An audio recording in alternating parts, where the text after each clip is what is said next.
Amadis of Gaul by Vasco de Lobera, translated by Robert Southey. Book 3, Chapter 17.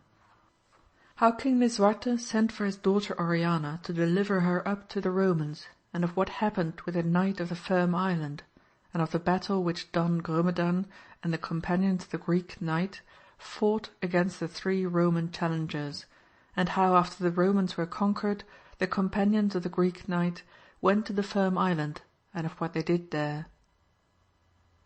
You have heard how King Lisuarte sent Queen Sardamira to Miraflores to talk to his daughter of the greatness of the Roman Emperor, and of the high rank whereto she would be exalted by this marriage. Now you must know that he sent for her that she might depart, bidding Giontes his nephew take an escort for her, and suffer no knight to speak with her on the way.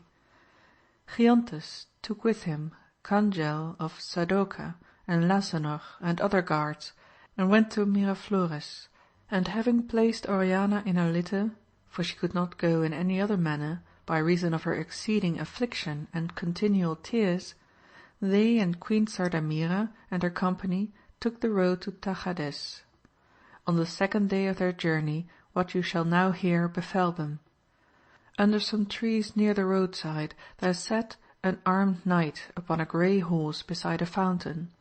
He wore a green surcoat over his breastplate, fastened with green strings and eye-loops of gold, which appeared marvellously well. As soon as he saw them, he hung the shield round his neck, and took a lance, having a green pendant, and brandishing it awhile, said to his squire, "Go and say to the guards of Oriana that I request their leave to speak with her. It will be neither to their hurt nor to hers. If they will permit me, I shall thank them. If not, sorry as I shall be, they must try my strength." They laughed at his message, and replied, "Tell your master he shall not see the princess, and that when he has done all he can do, he will have done nothing." But Oriana hearing this, said to them, "How does it concern you if this knight wishes to speak with me? Perchance he may bring tidings which I should rejoice to hear." "Lady," replied Giontes, "the king your father has ordered us to suffer none to speak with you." With this answer the squire returned, and Giontes prepared for battle. He of the green arms immediately rode towards him. They met with a brave encounter, both brake their lances, but the horse of Giontes dislocated his foot in the shock and fell, and Giontes, having one foot in the stirrup, could not rise. The knight passed fairly by him, and then turning, said, "I beseech you let me speak with Oriana." "You will not fail for my guarding her," replied Giontes, "but the fault was in my horse." Cangel of Sandoca then cried out to him not to touch that knight, or he should die for him. "I shall have you anon in the same condition," replied the knight of the green arms, and taking another lance ran at him, but he missed his blow. Cangel smote him full on the shield, and brake his own lance, without moving him. He turned upon Cangel, who was now sword in hand, and drove at him with his spear and sent him from the saddle. Lasanor then came on. The Green Knight dexterously avoided his lance, and made him lose that advantage. They dashed against each other, shield to shield, and Lasanor's shield arm was broken with the shock. He of the green arms had drawn his sword, but seeing how Lasanor was disabled, would not wound him, but he cut the bridle of his horse, and smiting him with the side of his sword, sent him galloping away with his rider, at which he could not forbear laughing. Then he took out a ladder, and went up to Oriana's litter. She, seeing how he had discomfited 3 such good knights, thought he was Amadis, and her heart panted, but he humbly saluting her, said, "Lady, Agrayes and Don Florestan sent you this, wherein you will receive news that will give you great pleasure." "God be with you, I must return to them, for certes they will need me, little worth as I am." "Nay," quoth Oriana, "you are not so, that have I now seen. I beseech you tell me who you are, who have gone through such danger for my sake." "Gavarte of the Perilous Valley, who grieves to see what your father purposes against you." But I trust in God he will find it difficult to accomplish, so many of this land and of other lands shall perish first, that all the world shall hear of it. Ah, Don Gavarte, my good friend, God grant there may come a time when I can reward your loyalty. You are my natural lady, and it was always my desire to serve you, and now is it more so in this injustice. I will be in your succour with those who serve you. I beseech you, my friend, think then as you do now. That shall I do as loyally I ought, replied Gavarte, and with that he took his leave. Oriana then went up to Mabilia, who was with Queen Sardamira. Methinks, said the queen, we are equal in our defenders. I know not if it be their fault or the ill luck of the road, that your knights should be defeated where mine were. At this they all laughed, but the knights had such shame that they durst not appear before them. Then they waited a while till the knights had holpen themselves, and till Lasanor's horse came back. Meantime Oriana went aside with Mabilia and read the letter, in which Agrayes and Don Florestan and Don Gandales informed her that Gandalin and Ardian the dwarf had arrived in the Firm Island, and that Amadis would be with them in 8 days, and had sent to bid them prepare a great fleet. This tidings they knew would comfort her, and give her hope that God would be on her side.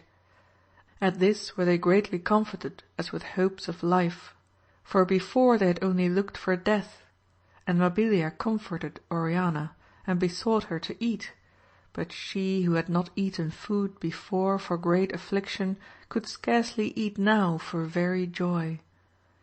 As they drew near the town, King Lisuarte with the Romans and many others went out to meet them, but then Oriana began to wail aloud, and she alighted from her litter, and all her damsels alighted also, and when they saw her make that dolorous lamentation, they also lamented, and tore their hair, and kissed her hands and her garments, as if death was come upon them, so that all present were moved to great compassion.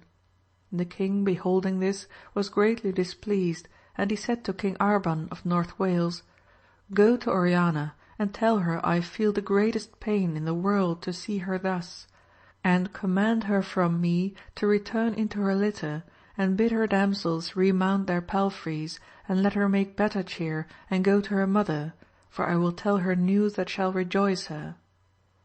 King Arban did accordingly as he was commanded, but Oriana answered, O King of North Wales, my good cousin, since such is my ill fortune that you and they who go through many perils to assist unhappy damsels cannot assist me with your arms, now help me with your words, and beseech my father not to do me this wrong, and not to tempt God, who hath favoured him so long.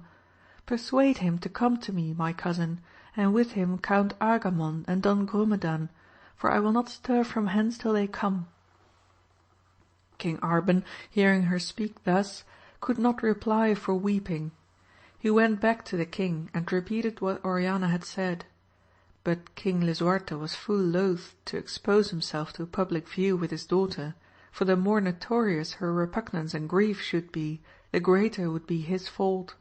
Howbeit Count Argamon entreated him to grant her request, and Don Grumedan coming up, they went together towards her.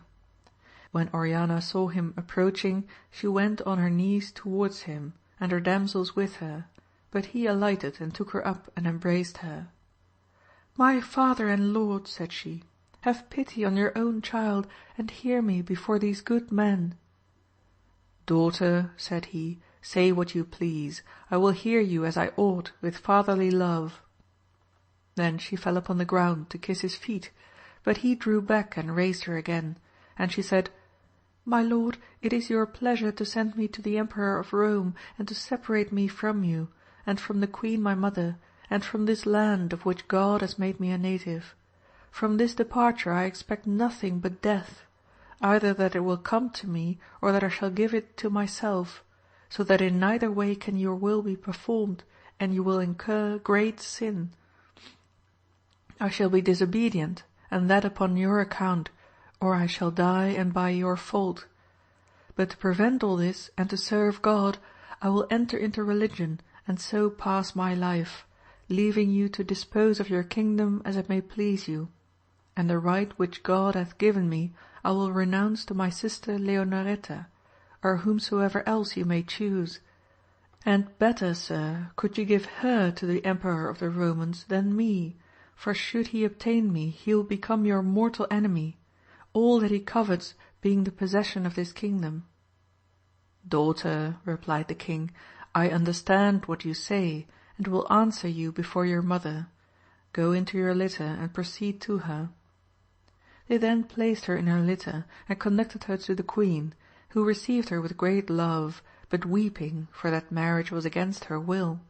But neither she, nor the nobles, nor the people of the realm could make Lisuarte change his resolution, and for this reason Fortune, who was weary of favouring him, now showed herself contrary to him, more to the advantage of his soul than of his honour.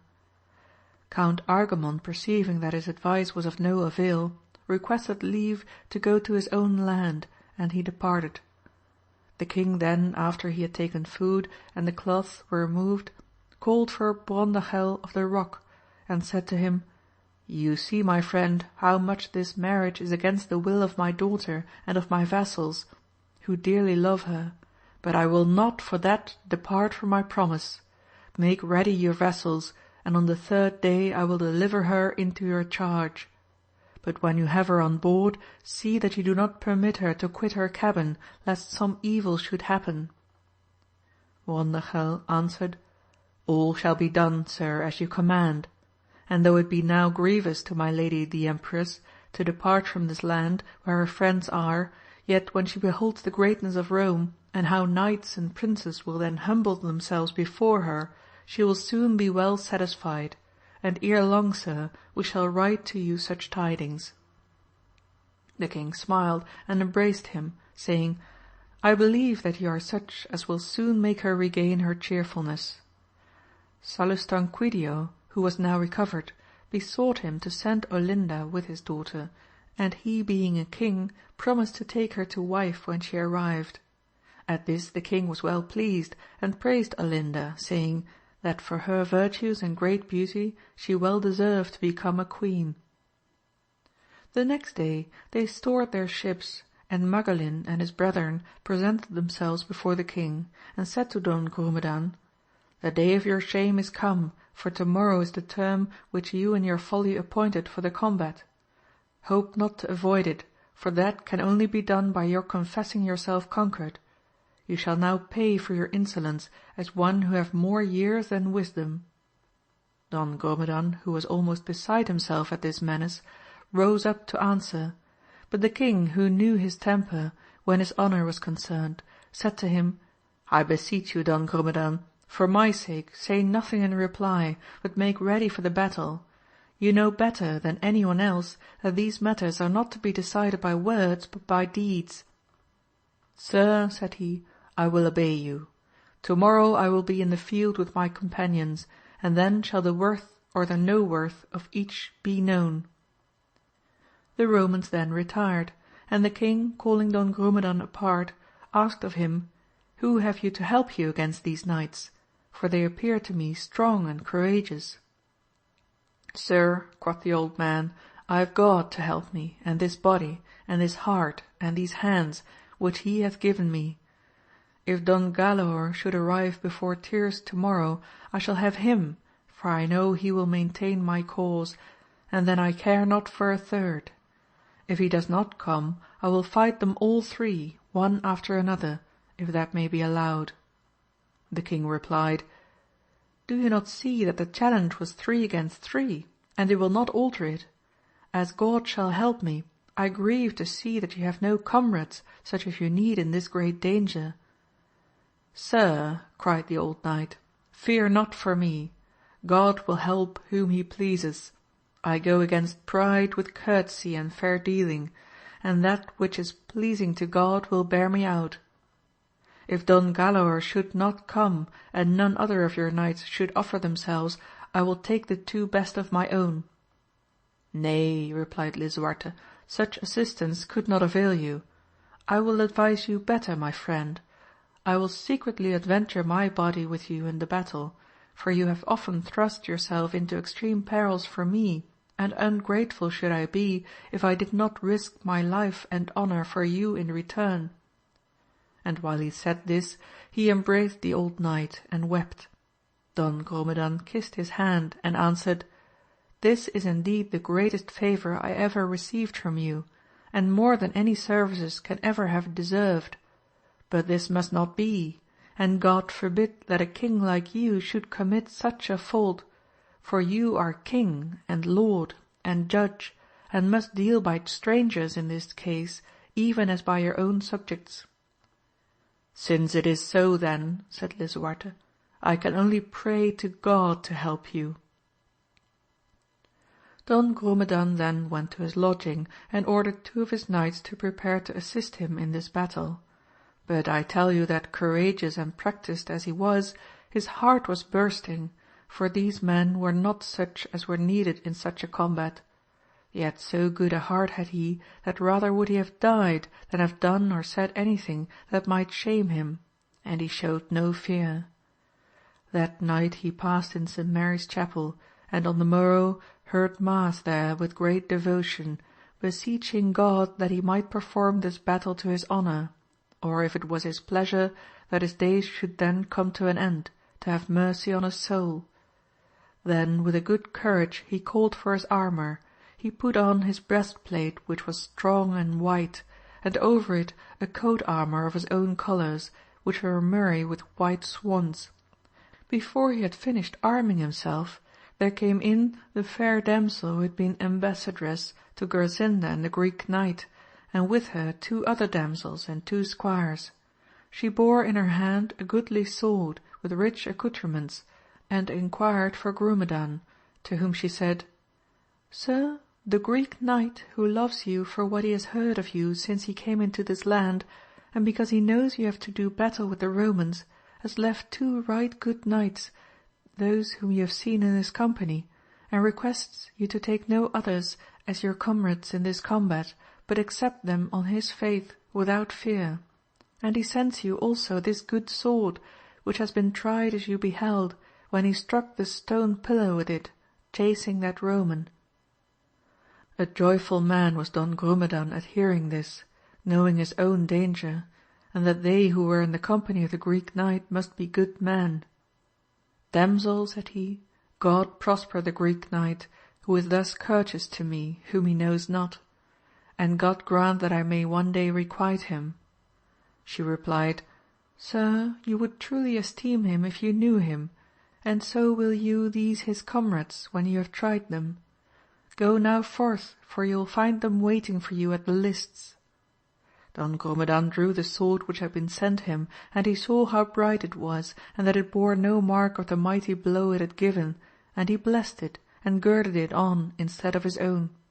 And he mounted the horse which Florestan had given him when he won it from the Romans, and rode out, appearing like a comely and brave old man. He and the 2 other knights courteously greeted each other, but he could not discover who they were, and then they entered the lists to the great joy of all who loved Don Grumedan to see him in such company. The king marvelled much that these knights, having no cause and not knowing Don Grumedan, should place themselves in such danger, and seeing the damsel ambassadress, he sent for her, and said, "Damsel, why have these knights of your company taken up the quarrel of one whom they know not?" "Sir," she replied, "the good as well as the worthless are known by their feats, and the Greek knight, having heard of the worth of Don Grumedan, and how this battle was appointed, and that few of your good knights were at this time present, left here his companions to be his helpmates. Such men are they, that before noon be past, the arrogance of the Romans shall yet be humbled lower, and the honour of your knights well maintained." Glad was the king at this, for he feared greatly for Don Grumedan, and in his heart he thanked the Greek knight more than he in words expressed. The 3 knights entered the lists and placed themselves at one end, Don Grumedan being between the other twain. Presently King Arban of North Wales and the Count of Clara came in as judges on their part, and Salustanquidio and Brondegel of the Rock on the part of the Romans. Ere long the Roman knights appeared on goodly horses, and armed in new and rich armour, and being of great stature and large limbed, they had the semblance of valiant men. They came with bagpipes and trumpets, and other loud instruments. All their countrymen accompanied them, and in this array they went before the king, and said, Sir, we will carry the heads of those Greek knights to Rome, and let it not displease you if we do the same with Don Grumedan, for your displeasure would grieve us. Bid him therefore unsay what he has said, and confess that the Roman knights are the best in the world. The king, instead of replying to this speech, said, Go do your battle, and let them who shall win their enemies' heads do with them as they please. They then entered the lists, and the 2 Roman judges placed them in their places, while King Arban and the Count of Clara did the same by Grumedan and his companions. The queen now came with her dames and damsels to the window to behold this combat, and she sent for Don Guilan the Pensive, who was still weak with his sickness, and for Cendel of Ganota, whose wound was not yet healed, and she said to Don Guilan, My good friend, what think you of this point wherein my father Don Grumedan is placed? For she called him father, because he had fostered her. Those devils terrify me, they are so huge and fierce. Lady, replied Guilan, the event of arms depends upon God and a good cause. Were I yonder with those 2 knights in the stead of Grumedan, I should not fear the Romans, though a 4th were added to them. Much was the queen consoled at that saying, and she prayed to God in her heart to help her foster father. The knights now moved on to their encounter. They were all practised in arms and in horsemanship, and neither missed his encounter. Their lances all brake, and then happened what never before had been seen in a combat of so many before the king, that the 3 Romans were borne from their saddles, and Don Grumedan and his comrades kept their seats unmoved. Presently they turned their horses, and saw that the Romans had risen and stood together. Don Bruneo, who had received a slight wound on his left side, said to Grumedan, Since we have shown them that we know how to joust, it would not be reasonable now they are on foot to attack them on horseback. The 3 then alighted, and went up to their antagonists. Sir Knights of Rome, said Bruneo, you must have left your horses to show how little you regard them. But though we are not so renowned as you are, we will not permit you to make this boast, and therefore have also forsaken ours. The Romans, whose pride was somewhat quelled by their fall, made no reply, but fell to with their swords. Then was there a fierce battle, and its marks were seen in broken shields and helmets and streaming wounds. But Don Grumedan, whose enmity against the Romans was very great, chafed himself with great choler, and pressing on before his comrades, was sorely hurt. But at that the other twain, who had hitherto kept back their strength while they bore the heat of their enemy's fury, now showed themselves, and pressed on the Romans with such might that the most they could do was to defend themselves, and that hardly. Maganil, who was the bravest of the Romans, being no longer able to endure Angriote's blows, gave way before him, and drew as near to the queen's window as he could, and cried out, Mercy, lady, for God's sake, and I confess all that Don Grumedan has said. Shame on thee, cried the conqueror, that is already manifest. And he plucked off his helmet, and lifted his arm as if to behead him, but at that the queen withdrew, and Don Guilan then cried out, Sir Knight of Greece, do not carry so proud a head as this to your country, but let him carry his sweet odours where they will be liked. So be it then, replied Angriote, for the queen's sake and for yours whom I know not. I leave him to you, see you that his wounds be cured, for I have cured him of his arrogance. Then he turned back and saw that Don Grumedan had smote his enemy, and was kneeling on his breast, and pummelling his face with the hilt of his sword, but the Roman cried out aloud, Ah, Don Grumedan, spare me, I confess what you have said is truth, and what I said is a lie. Angriote, full glad at this, called the judges to hear what the Roman said, and showed them how the other one had fled out of the lists from Don Bruneo. but Salustanquidio and Brondachel were so cast down that they retired to their lodging and could not appear before the king. Don Grumedan then rode before the king and kissed his hand, and Bruneo said, God be with you, sir, we must return to our friend the Greek knight. God be with you, replied Lisuarte, you have truly shown yourselves to be good men in arms. The damsel ambassadress then said to Lisuarte, Be pleased, sir, to hear me a while in private before I depart. The king then bade all present withdraw, and then she said to him, Sir, hitherto you have been the best of all Christian kings, and he to whom all damsels looked with the most assured hope to have their wrongs redressed. How is your noble condition altered that you use this cruelty and this sin against God and your own daughter and your natural subjects? You who as king are bound to observe right to all, and as father to protect her, though she were by all the world forsaken. Not only to all the world is this an ill example, but her tears and lamentations rise up to God against you. Look to it, and let the end of your days be like the beginning. Now God prosper you.